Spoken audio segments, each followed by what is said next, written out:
Hey everyone, Eric with Rockin' H. In this episode of How It's Made, we're going to talk about Mikala's FLD120. This is actually a gift for her husband who drives this truck. This lives over in Hutchinson, Kansas, which is just to the east of me a little ways, so it's kind of cool to do a local build. Let's start with the cab. This was a PEM Freightliner cab. Stock, this only comes in the high roof configuration, so you have to cut that off and then replace the hole in this top of this cab with a piece of plastic or brass or whatever you're comfortable using. I used a piece of styrene plastic glued to the top and then sanded all the edges to blend the lines.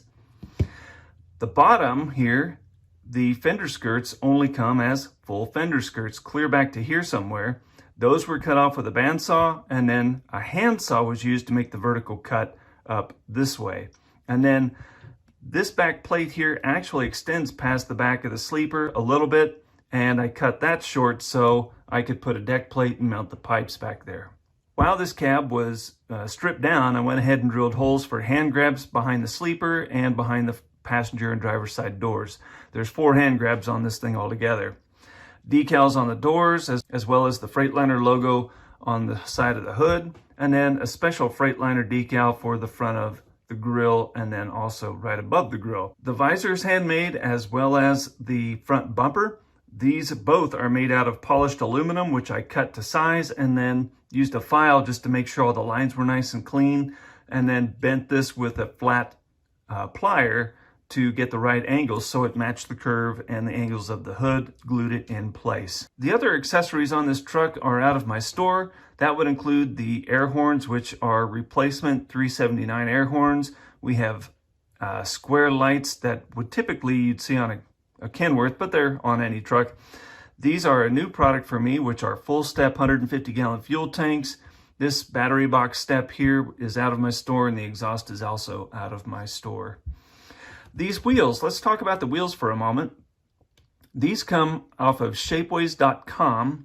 If you search Canada Coda, those are in his store. They come in a transparent plastic, which I went ahead and prepped and then used Molotow chrome to give it the aluminum look. I let them set for about 3 days before I put the tires on them. These are DCP tires, which fit these wheels perfectly. Let's talk about mounting this to a diecast promotions frame. Why did I use a DCP frame?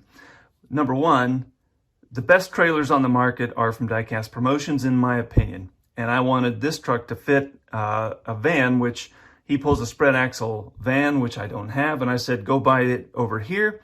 And I wanted it to match that trailer perfectly. And so this frame does that.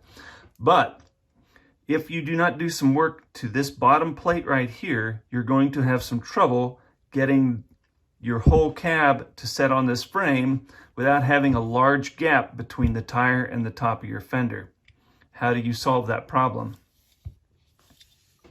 I went ahead and took a bandsaw and cut clear up to the front, where you can't see it very well in this shot, but right here, about a 1/4 inch past this flat spot right here, about a 1/4 inch, it starts to curve up, and I went about a 1/4 inch past the flat spot, and what I did was I would go ahead and I cut this out, made a rough cut on both sides, and I wanted this to fit snug around this frame, by the way, so it does fit somewhat, not tight, but I wanted to make sure that it didn't move once I've got it in place.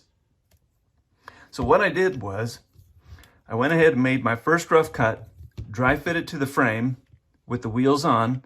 Then I wanted to make sure that as I set this on the frame, it was level going across the frame. And then I had the gap that I wanted over this front tire.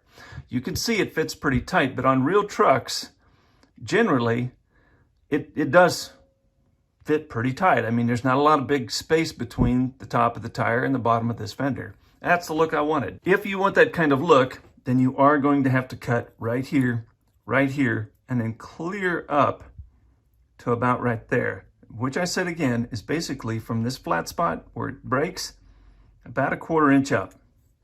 And there you go. The front tires were actually put on with screws, by the way, and you can't really see it in there, but that's a 172 machine screw. It's 3/16 long, and it goes into that tire, or wheel, I'm sorry. and it works really, really well. Overall, I just love this truck. It's just cool. It's a working man's truck. I dig it. It's just great. And I hope Mikala likes it as much as I did making it. Pretty cool truck for a local driver.